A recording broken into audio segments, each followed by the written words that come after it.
that our provincial and our federal leaders have been unable to provide the proper sick pay leave for so many of our essential workers. The province had an opportunity yesterday to step up and do the right thing, but sadly they did not seize the moment.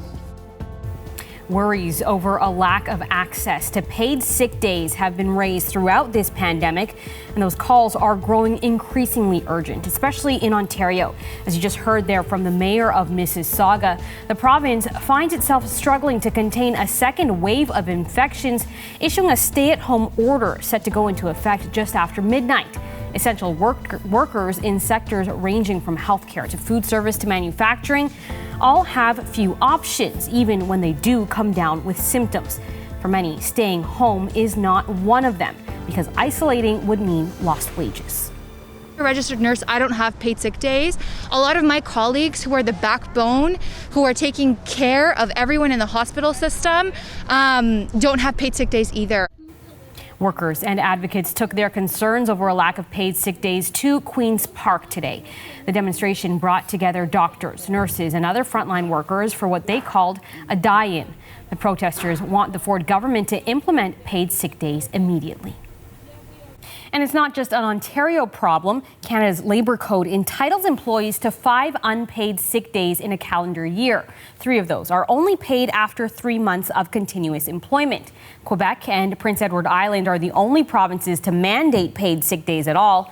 And the picture differs across the country, but overall, advocates say some 58% of Canadian workers don't have paid sick days, and that number goes up to 70% for workers who make less than $25,000 a year.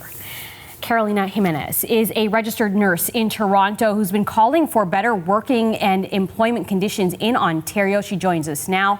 In Ottawa, Jessica Carpinoni is a small business owner who has decided to provide her employees with unlimited sick days paid during this pandemic. We want to welcome both of you to Canada tonight. Carolina, I want to start with you because you were at a protest today calling for frontline workers to have paid sick leave. I want you to tell us about your specific situation and why you wanted to attend this protest today. Yeah, so I'm a registered nurse and a public health professional. I work at a women's clinic here in Toronto, and I personally don't have paid sick days. But what worries me the most is how a lack of paid sick days affects my ability to provide quality care for my patients. Just like a prescription that can't be filled due to cost, when I tell my patients to stay at home if they're sick, oftentimes they can't. The majority of the times they can't because they don't have paid sick days.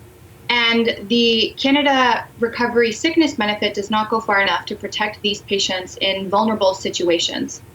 Yeah, and what did you hear from people who were at this rally today? I'm not sure if you've been in a situation in the last 10 months where you've had to stay home and what that means for your financial situation. Maybe you can talk about that or about some people that you heard from at the rally today. What does that actually look like for them?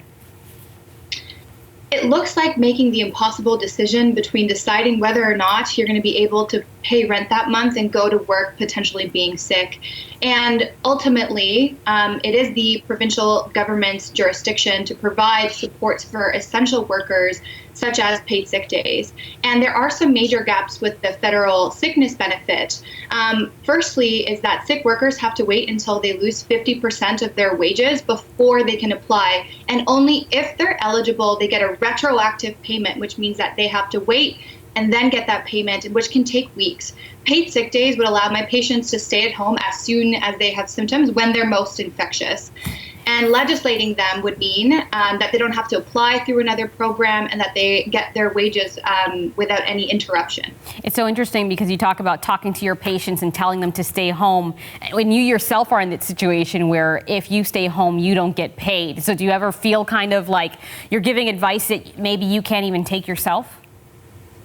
Yes, it's been very difficult because myself, as a healthcare worker, I don't feel supported by the provincial government right now, and we are doing everything we can.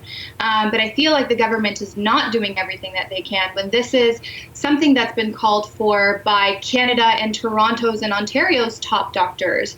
It's something that is proven and is shown effective And there really is no time to lose. That's part of why the demonstration was today, that we did something that's called a die-in, where these workers were passing away, and we were covering them with sheets, which is what we have to do in the hospital and in the primary care settings when folks pass away. So I'm feeling really frustrated because there is a solution to protect workers on the job that just seems to be falling on deaf ears.